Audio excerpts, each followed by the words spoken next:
तर शासनाला पडला, शासनाचे मुख्यमंत्री किंवा इतर कोणी मंत्री आलेले नाही आहेत, पालकमंत्री होते, त्यांची जबाबदारी होती. शाहूप्रेमी म्हणून तुम्हाला किती याच्याबद्दल वाईट वाटतं? राजश्री छत्रपती शाहू महाराज यांचा शतकोत्तर सुवर्ण जयंती सोहळा हा शासकीय पातळीवर व्हावा यासाठी आम्ही सातत्यानं मागणी केलेली होती. परंतु आजच्या ह्या सोहळ्याकडं कोल्हापूरचे पालकमंत्री हे या जिल्ह्यातील आहेत, ते सोडून अन्य कोणीही या ठिकाणी आलेलं नाही. ही बाब अतिशय खंत वाटण्यासारखी आहे. कारण उठसूट या महापुरुषांची नावं घ्यायची, शाहू महाराजांचं नाव घ्यायचं आणि शाहू महाराजांच्या विचारांना आम्ही जातो म्हणायचं, परंतु ह्या शासनाला पूर्णपणे या ठिकाणी शाहू महाराजांचा विसर पडलेला आहे असं मला म्हणावं वाटतं.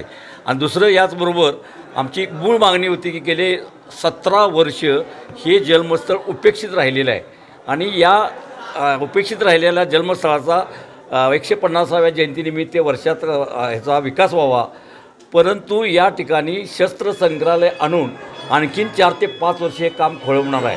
शस्त्र प्रदर्शन कोल्हापुरात होण्यास आमची कोणतीही हरकत नाही, परंतु या ठिकाणी फक्त शाहूंच्या विचारधारेशी प्रदर्शन व्हावं, वस्तू संग्रहालय व्हावं, ही आमची शाहूप्रेमींची आणि संशोधकांची मागणी आहे. खरं तर महाराष्ट्र शासनाच्या हे सांस्कृतिक खात्याचं ही धरोहर आहे, राज्य संरक्षित स्मारकसुद्धा आहे आणि शाहू महाराजांच्या नावानं महाराष्ट्र शासन राज्य करतं आहे.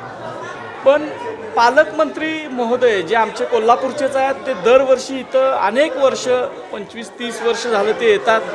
ते सोडले तर शासनाचा प्रतिनिधी म्हणून शाहू महाराजांना अभिवादन करायला या ठिकाणी कोणी आलेलं नाही. याच्यासारखी निषेधार्ह गोष्ट कुठली नसेल.